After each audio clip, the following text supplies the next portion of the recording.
రాష్ట్ర రాజకీయాల్లో ఇప్పుడు హాట్ టాపిక్ వైసీపీ అగ్రనాయకుడు విజయసాయిరెడ్డి పార్టీకి రాజ్యసభ సభ్యత్వానికి చేసిన రాజీనామా. తన రాజీనామా ఆత్మహత్యకు సంబంధించి ఇచ్చిన వాంగ్మూలంలో దీనికి ఎవరూ బాధ్యులు కాదని చెప్పారు. రాజకీయాల జోలికి పోనని, వ్యవసాయం చేసుకుని బతికేస్తానని తన భవిష్యత్తును వెల్లడించారు.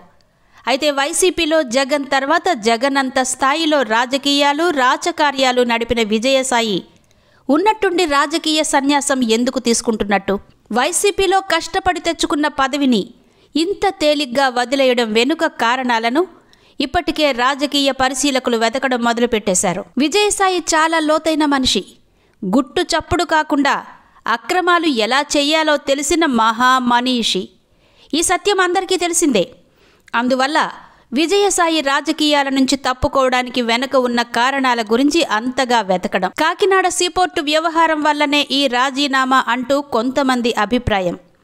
అయితే దీని నుంచి బయటపడడానికి పదవిలో ఉంటేనే మంచిది కదా అని కొంతమంది చెబుతున్నారు. మరికొంతమంది జగన్ పూర్తిగా పక్కన పెట్టడమే ఈ రాజీనామాకు కారణం అంటున్నారు.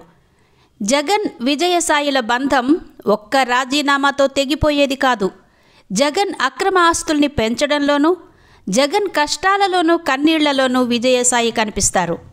ఇద్దరూ కలిసి జైలు జీవితం గడిపారు.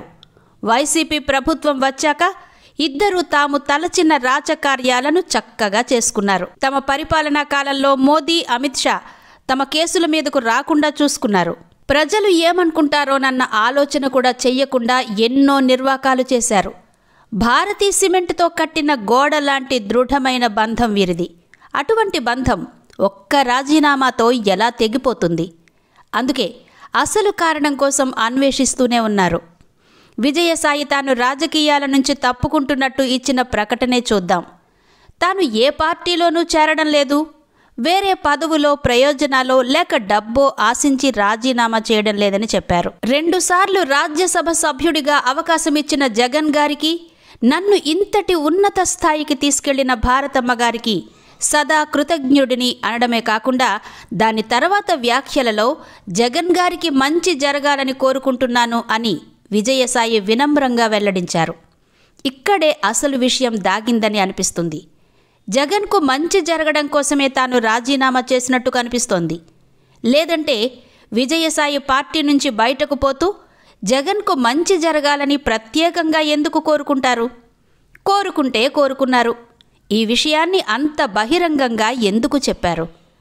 దీని వెనుక ఏదో ఉందన్నమాట. అంటే జగన్ విషయంలో కేంద్రం పాచికలు వేయడం మొదలుపెట్టిందన్నమాట.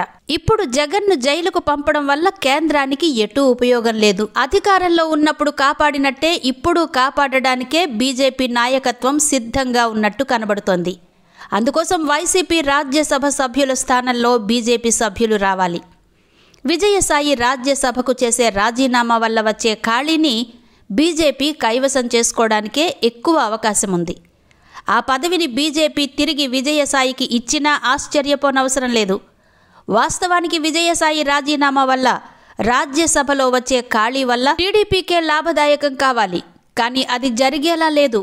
వైసీపీకి తగిన శాసనసభ్యుల బలం లేకపోవడం వల్ల ఈ స్థానం టీడీపీ సునాయాసంగా దక్కించుకుంటుంది. కానీ ఈ స్థానాన్ని తమకు వదిలేయాలని చెప్పి బీజేపీ తన్నుకుపోతుండడంలో సందేహం లేదు. వైసీపీకి తగిన శాసనసభ్యుల బలం లేకపోవడం వల్ల ఈ స్థానం టీడీపీకి సునాయాసంగా దక్కించుకుంటుంది.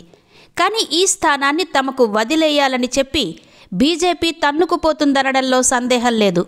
ఇప్పుడు బీజేపీకి రాజ్యసభలో తమ సభ్యుల్ని పెంచుకునే విషయం ముందు జగన్ను జైలుకు పంపడం అన్న విషయం చాలా చిన్న విషయం. పైగా జగన్ అధికారంలో ఉన్నప్పుడు కూడా రాష్ట్ర ప్రయోజనాలను పక్కన పెట్టి బీజేపీ అడుగులకు మడుగులు ఒత్తిన విషయాన్ని ఎవ్వరూ మర్చిపోలేరు. అందువల్ల విజయసాయి రాజీనామా జగన్కు, విజయసాయికి జైలు జీవితం లేకుండా చేయడానికి మాత్రమే ఉపయోగపడవచ్చు. తద్వారా బీజేపీకి రాజ్యసభలో సంఖ్య పెరగడానికి ఉపయోగపడవచ్చు.